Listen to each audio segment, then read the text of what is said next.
Oh, did you? Where'd you put it? Well, I guess leaving here is better than living at home. Still not ideal. I put it over there on the table underneath where it says 8 and 9 on the board there. Compare what you got with what I got. I'll zoom in here a little bit. Those are questions 1 to 16. Is there anything there? Anyone? Actually, know what? All the answers first. There are other ways to write some of these answers. Actually, not any of these.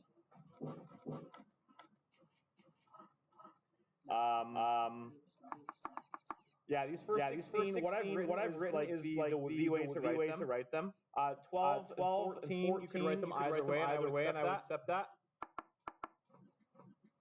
Especially given grade 9, you don't have to use the negative exponent law. Grade 10, that's the one they introduced. You'll have to do then. Okay, that's up to 16. I'll slide down here a little bit. And here's to the end. So there are a couple other ways to write some of these. You could write 18 as 2 to the negative 1 over 3. You could write this as u to the negative 1 over 2. You could write this one as 3 negative 1 negative 1. Those are the same. And this last one you could write as x to the negative 5, y to the negative 1 over 12. Either answer would be acceptable at this stage. Is there anything there of these 20 questions anyone would like me to go over? Does anyone like me to demonstrate how I did any of these questions? If you have questions, please ask them now because it's going to get way more interesting here in a second. I'm going to introduce four more laws, and then I've got like 20 pages of practice. Yes, still Quran. 11. Sorry, I was answering a Jackson question. Which one? 22? Let us go forth into question number 22. Here we go. Zoom in. Okay, question 22. There's all sorts of ways you could start this. The way I would start this question is the same way I did the example up at the top. I would try and consolidate all of my denominator first, leaving the numerator alone. So I'll leave my numerator as 2y squared, and I'm going to deal with what's in the bottom. So the way I did the example at the top, you can I'm multiplying similar things together. It's all one long multiplication chunk. So I'm going to multiply 4, the 3, and the 2 together. Those are all the numbers of coefficients. Those are all the numbers that are multiplied there. We can just multiply all those together. 4 times 3 is 12. Times 2 is 24. And then I'm going to multiply my x's, that guy there. They are all the same base. They're all x. When there is no exponent, what is the exponent we assume is there? Gershan? It's a 1. So let's put it there. So we don't forget. And now I'm going to add these. Multiply the same base. I'm going to add the exponents. It's going to be 1, 2, 3, 4, 5. There's my x to the 5. Let's grab another color, and then mark off my y's. That guy's there. So my y, if there's no exponent written, it's a 1, a 1. So when I multiply same bases, I add their exponents. Y times y is y cubed. And then I'm going to make a simplification here. I am piece by piece. So if I gave you 2 over 24 in the last chapter, and I said to simplify that, what would you do? Gershan? I divide both by 2. So let's do that. Divide by 2. 2 divided by 2 is 1. I am going to put the 1 there for now. Over 24 divided by 2 is 12. There is nothing going on with the x's, so actually I'm going to leave that x to the 5 alone down there.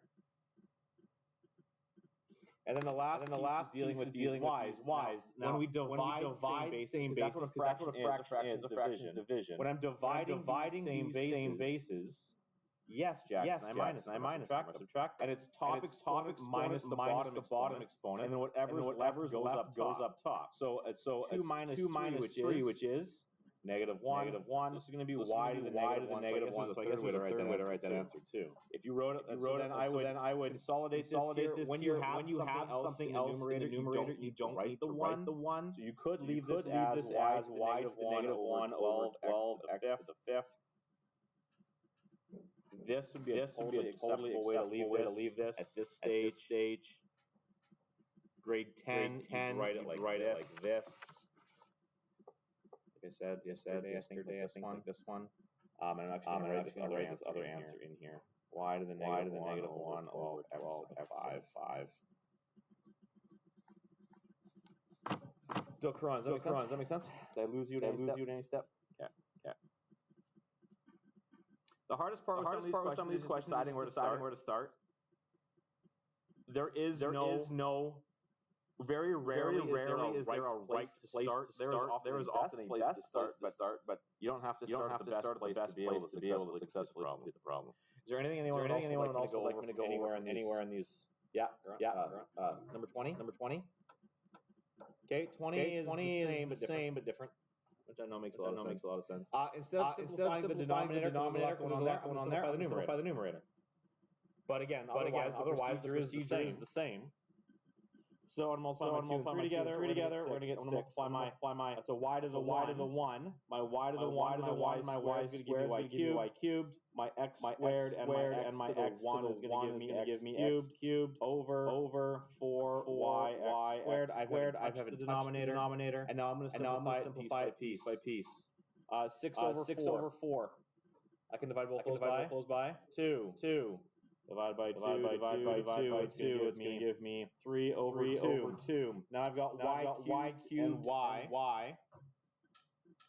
When there is nothing written, it's a 1. So 3 minus 1 is y squared. And after you do the subtraction, whatever you have left goes up top. And then x cubed and x squared is going to give me x to the 1, but I don't write the 1. I'm done. Which is similar to what I had before. The way I wrote it on my other answer key was this: 3xy squared over 2. It's the same thing. These two are exactly the same. Doesn't matter what order you multiply them in. 5 3 times 2 times 4 and 4 times 2 times 3 or 3 times 4 times 2. Those are all going to give me 24. Doesn't matter what order I put them in. So whether you have y squared x or 3x y squared, as long as each piece is the same, 3 and 3 x and y squared and y squared, you're good. Gershon, does that make sense? Okay. Are there any other questions on this page? Anyone would like me to go over? I have to figure out which book is your guys' A block. Okay. If there are no questions, I want you to flip the page. We're into the last 4 rules today, and then a metric ton of practice. Here we go. Grab my this guy. Here we go. Okay, so powers of powers. This is just an extension of what we had before. It's the same kind of deal. Which is why the first two that we did yesterday are the most important. Everything else builds off of that. So a power looks like when I have something. I'll zoom this thing in here. I have something to a power to another power. So I have 2 cubed squared. We're going to work our way from the outside in, and we're going to happen here. What does it mean to square something? To multiply by itself. What is the base here on the that we're squaring? 2 to the power of 3. That 3 is included as the base for this outer exponent. And so if I write this out, 2 squared is going to look like 2 cubed times 2 cubed. But hey, we've got an exponent rule for that. What's our exponent rule for multiplying same bases, and their exponents. Yeah, Gershon. Yeah, when we're multiplying the same base, we just add the exponents together. So this is just going to be 2 to the sixth. But look at where we came from. If I have 2 cubed squared, how could I go from the 2 and the 3 here to a 6? What mathematical operation can I use to go from 2 and 3 to 6? Yeah, can multiply them. Interesting. Okay, I'm going to zoom back in here and do the next one. If I have 5 squared cubed, well, that just means I'm multiplying what? How many times? 5 squared is getting multiplied how many times? 3 times. There's going to be 5 squared times 5 squared times 5 squared. Oh, I'm just multiplying the same base. So I'm just going to add in the exponents. Applying the rule that we looked at yesterday. So 2 plus 2 is 4 plus 2 is 6. So I'm going to get 5 to the 6. And oh look, I have 3 again. 2 times 3 is 6. Interesting. So then it doesn't matter what the base is. It can be numbers in there that we can use. It can be variables in there. The letters don't change how the math behaves. So let's start shortcutting this thing here. If I have x to the fourth and I have that in brackets and I'm squaring that thing, that's going to be the same as what we've done. It's going to be x to the fourth times x to the fourth means I'm adding these two exponents together. So that's going to give me x to the eighth. Oh look, 2 is 8. We're seeing a pattern here. So let's just go straight to the end for this one. If I have y to the 5, 7, what should that be? Y to the power of 35. You betcha. It's not super complicated. You can see we're kind of this stuff starts to build on each other. So the power of powers rule is this. You multiply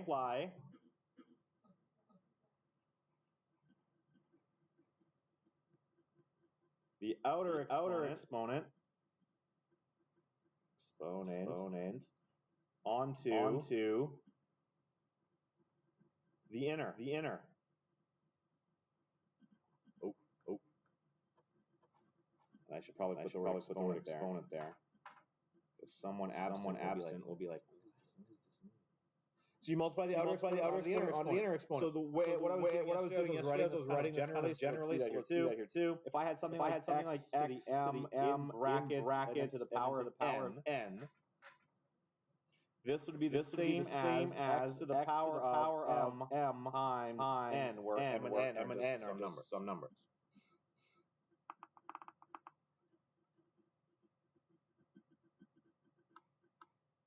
Just an extension of the product rule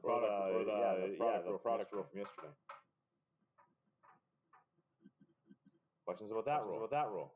It's not overly difficult. It doesn't look like an overly difficult rule, but I can make it more interesting if you'd like. In fact, let's by introducing the next rule.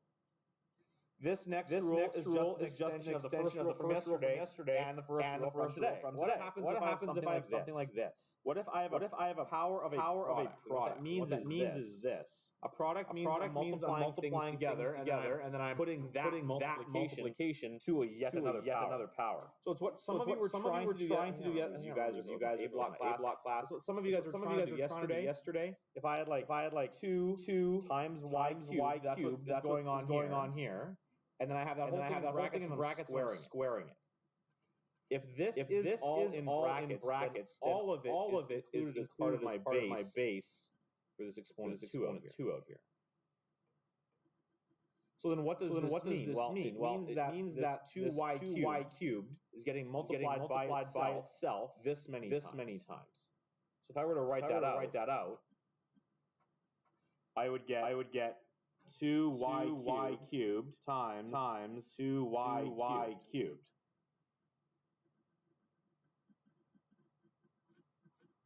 And because it doesn't matter what order we multiply in, I can rearrange this. I could write it as 2 times 2 times y cubed times y cubed,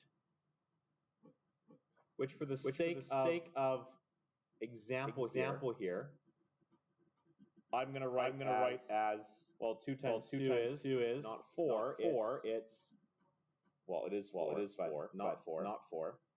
When I multiply, let's write it in exponential notation.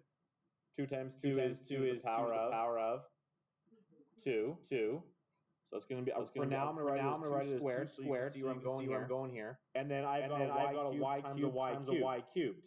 Well, when I multiply same bases, I'm going to add their exponents together. And that's going to be y to the power of 6. Now look at where we came from. I had 2y cubed all to the power of 2. And when I simplified it, I ended up with 2 squared y to the 6. So if you look at what happened here, if I had the y cubed to the power of 2, I multiplied those two things together, applying the previous law we looked at. And because it's in brackets, that squared also applied to the 2. Look, there it is, 2 squared. So what that means is when I've got a bunch of stuff multiplied together, in brackets, it means that outer exponent has to end up getting applied to each thing on the inside.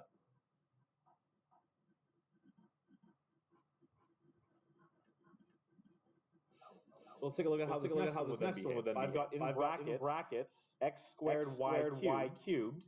Again, that the whole thing's in brackets, and on the outside of brackets, I had that squared. Just like this previous one, this outer exponent has to apply to everything multiplied together on the inside as well.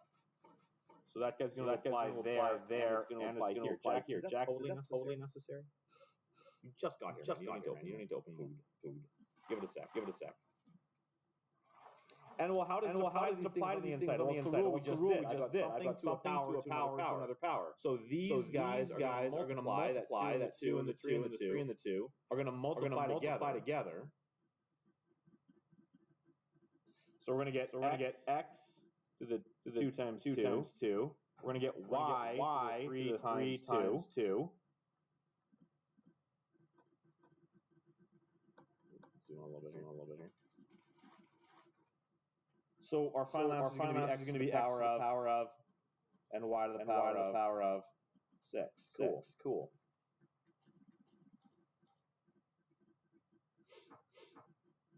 Okay. Another one. Things get interesting when we make stuff negative. But really, it just is a continuation of what we've done, right? But you've got to be careful how you treat this negative.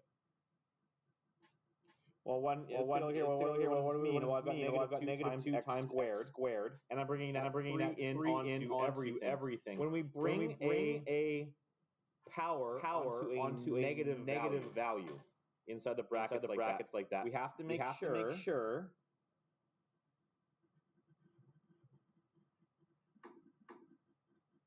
we write it like this. That negative needs to be left inside an exponent like this. If you recall, if I have negative 2 cubed and negative 2 cubed, these things behave differently. When the exponents are odd, they end up resulting in the same thing. But when they're even, these have different values. Remember, if you recall from 2 days ago. Well, yesterday. Was it yesterday? No, Friday. If I have an odd number of negatives, that final result is going to be negative. If I have a negative number of negatives, it's going to be positive. This is different. When you've got something like this, you've got to write it like this. Negative 2 in brackets cubed.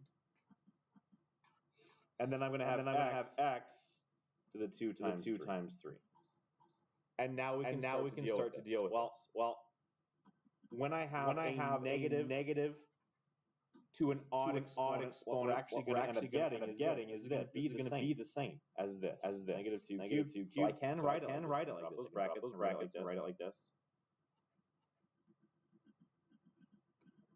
X to the 6, and we're done. But these things are different if this is an even exponent. And you know what? I'll change the next question to show you how it behaves. When you've got stuff like this, I haven't written it yet, but I'm going to write it now. When you have stuff like this, you can actually evaluate parts of it. So go back to this first one here. 2 squared is 4. And so I can possibly 4 there. Y to the 6. I call this done. Here, if I've got negative 2 cubed, that's going to be, well, the negative is negative. 2 cubed is 2 times 2 is 4 times 2 is. Say it, man. You're making louder with authority. 8. X to the 6. But how you handle negatives is important.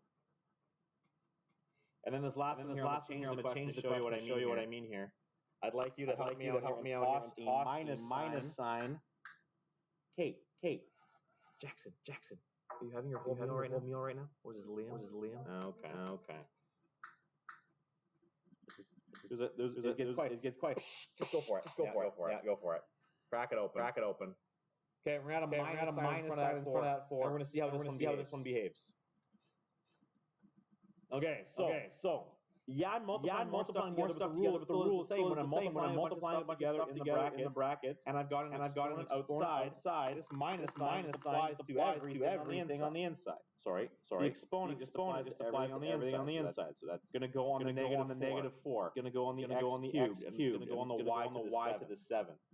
What this means is I'm going to have negative 4 squared. I'm going to have x to the 3 times 2, and I'm going to have y to the 7 times 2.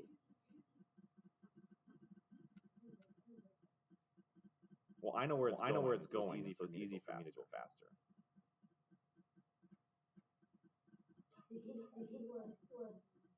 It's not because you're too busy eating. Are you writing with a highlighter? Hey, you know what? At least you're writing utensils today. Hey, well, at least you didn't ask me for one today. Liam, good man. Yeah, I did. Okay, so take a look at what we've got here. If I've got negative value to even exponent, a negative times negative is going to be positive. So this negative 4 is actually going to become positive 4 squared. Because a negative is a positive value. My x to the 3 times 2 is going to become x to the 6, and y to the 14. And it's how these negatives behave that I want you to see. When I've got a negative number to an even exponent, a negative times a negative is a positive. So when I simplify here like this, that negative drops away. And what I'm going to get here is finish it off. 4 squared is 16. X to the 6, y to the 14.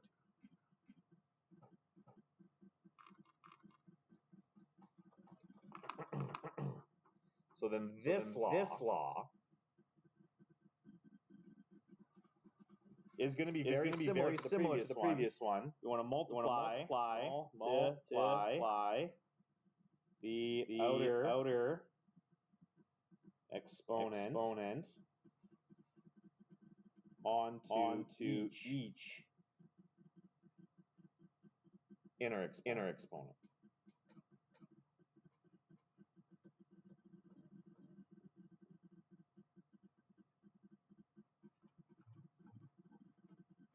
And again, this is only true when things are being multiplied together. Things are being added or subtracted inside. Doesn't work that way.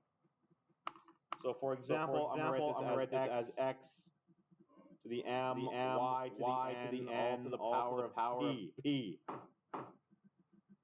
Because why the heck not?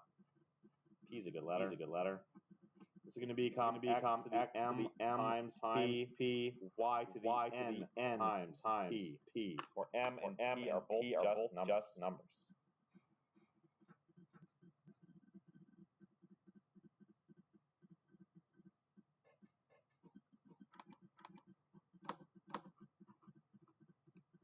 Okay, we got two more, but they're going to be very similar here. And I think I may have shown you this one already. I kind of did on day one. If I have two-thirds squared, what does it mean to square something?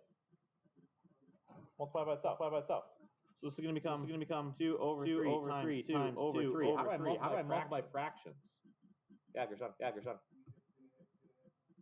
Across the top, across the bottom. So this is going to become 2 times 2 over 3 times 3, which is going to be, hold on, 2 squared over 3 squared is what I want to see here in the middle. Oh, look, what's happened? Well, when I've got a fraction inside, or when I'm dividing inside, just like when we were multiplying, the power goes on to each piece inside. So the squared is going to square the numerator, and it's going to square the denominator.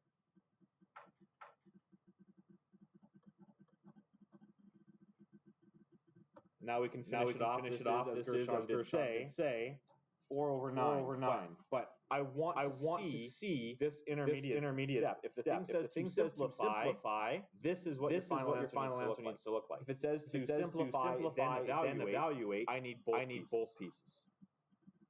The language of the instructions becomes really important. Jackson, you with me? Because it looks like you're out the window right now.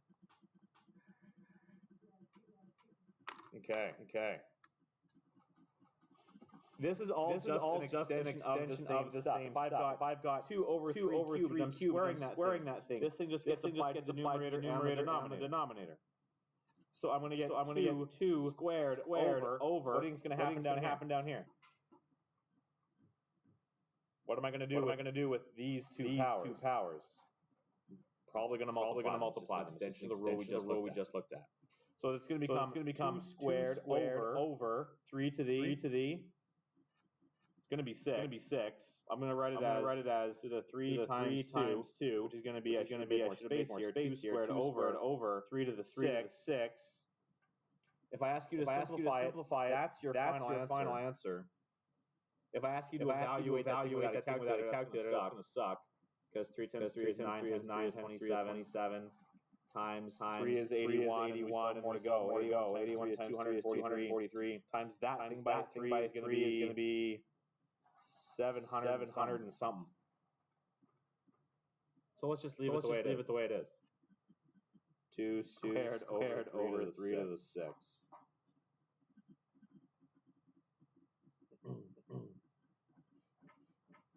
When you've got negative, things are interesting. And don't worry, I'll have lots of time to practice all of these over the next couple days. Negatives make things interesting. When you've got a negative out front of a fraction, last chapter I recommended you do something with that. In particular, what should you do with that?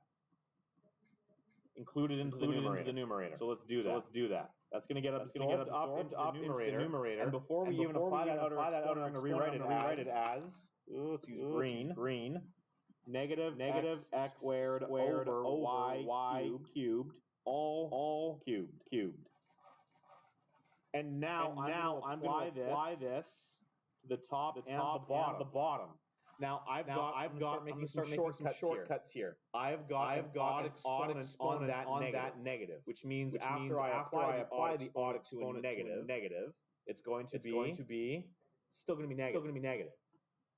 So I can write it as negative x to the 2 times 3, which is going to be 6 over y to the 3 times 3, which is 9. Should be an equal sign in the middle there. I'm starting to make some shortcuts here. I've got a negative odd exponent make this thing still negative. So I can drop the brackets right away. Do the multiplication there, and we're good. Things are going to get different right here. I'm still going to color blue. I'm going to bring that minus sign up into the numerator. So I'm going to write it as negative x squared over y cubed, and this whole thing is to the fourth. Now I'm going to apply that negative into the numerator and everything in the numerator and onto the denominator. We're starting to layer rules here. So if I have an even exponent on that negative, that's going to make that negative positive, because I've got a negative times a negative, positive times a negative again, times another negative, which is going to make it positive. So I could write this thing as x to the what? What am I going to do with the 2 and the 4? It's going to be x to the 8. I'm going to multiply those two things together. I'm just applying the previous rule here. And the bottom one's going to become y to the 12.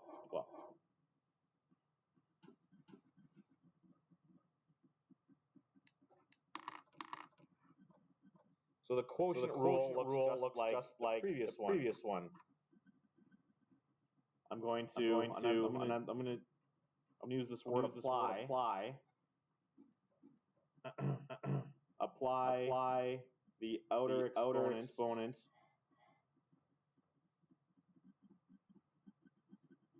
onto go down everything in the numerator and I think I got room denominator.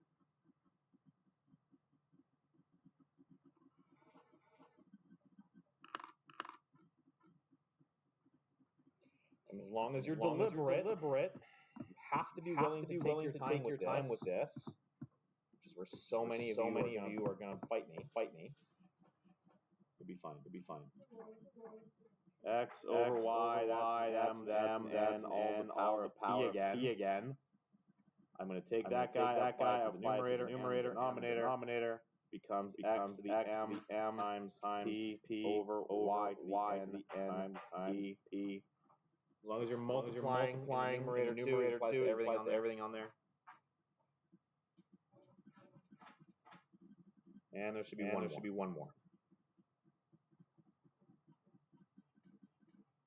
I showed this to one of my blocks. It was A block for you guys. We got one more rule. Sorry. You're still writing, Kat? When you're ready, flip the page.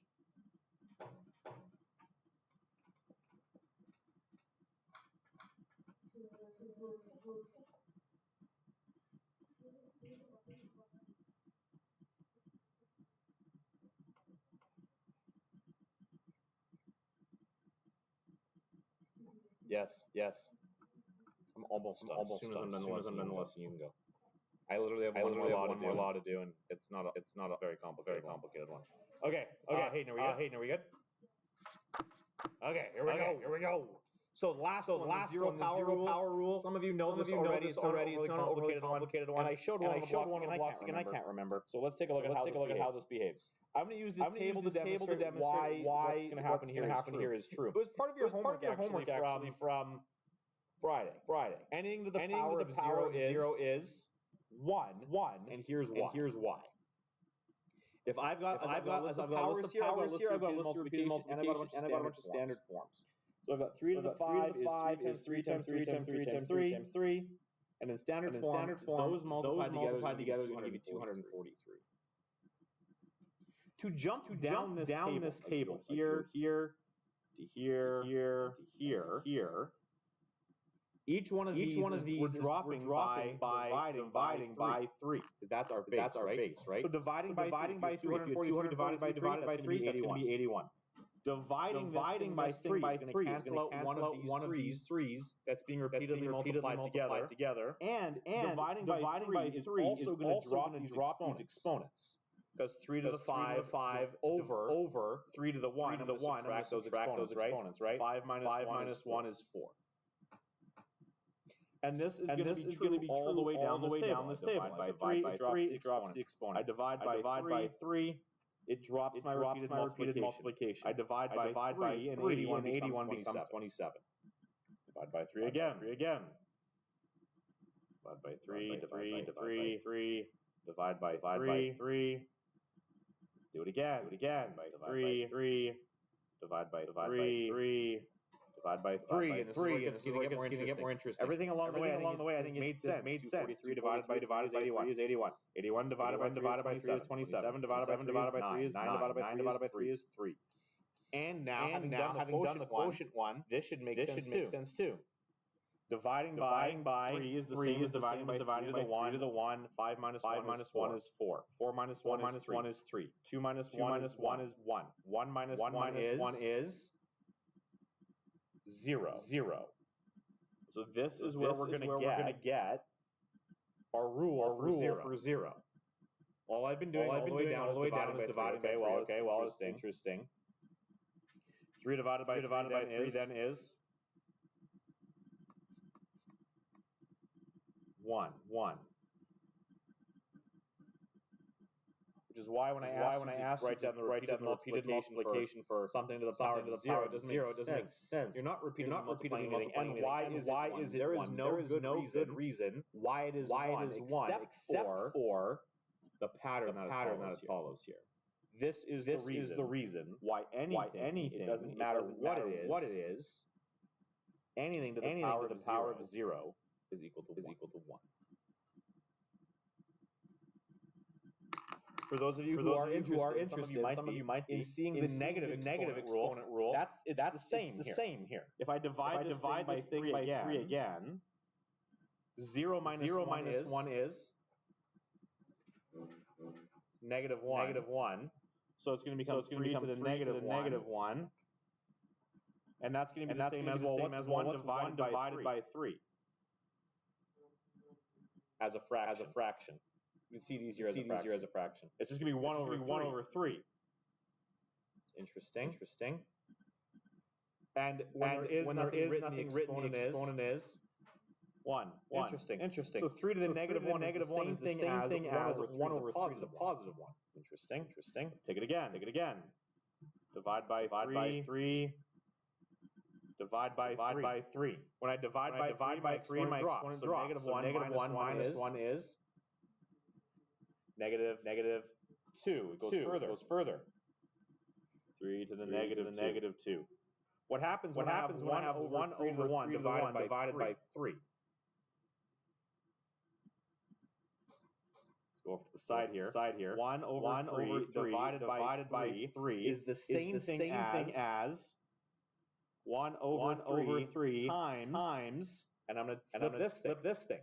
3 over 1 becomes 1 over 3. So dividing by 3 is multiplying by 1 over 3. I flip this guy. Division to multiplication. This is going to become 1 times 1 times 3 is 9, which is also 1 over 3 squared.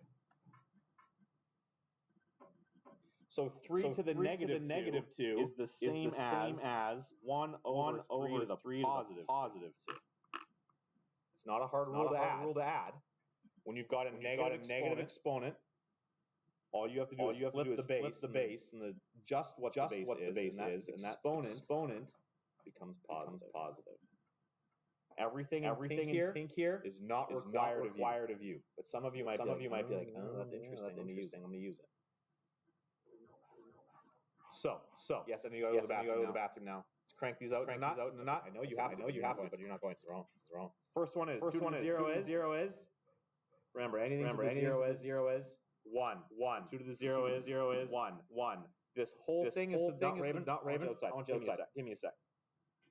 Anything to the power of 0 is. And all of these things are in the bracket. So that 0 applies to everything. So I'm going to get 1 times 1, which is, careful. 1 times 1 is 1. 1 times 1 again is 1. So 1 times 1 is 1. No. You make a joke, but it'll screw you up. I guarantee you, I write the quiz and you're going to get annihilated. Okay, anything to the power of 0 is 1. So 2/3 to the 0 is 1. 1. Ooh, this is where things get interesting. If I have something to the 0 plus something to the 0, x to the 0 is 1. 1 plus something to the 0 is 1. 1 plus 1 is 2. They're kind of tricky. So what's the rule here? I know you do. Hold it. Any power to the 0 equals 1. And I will try to trick you with minus signs like this. If I have negative 0 or negative 2 to the 0, how are these different?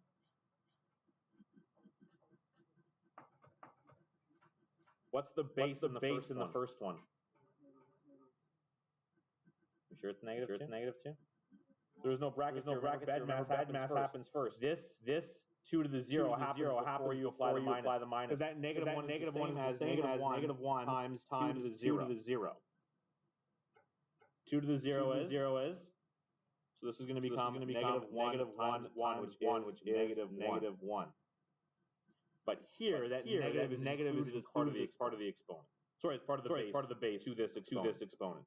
So then this one, negative 0 is, because it's included in there, that's just 1.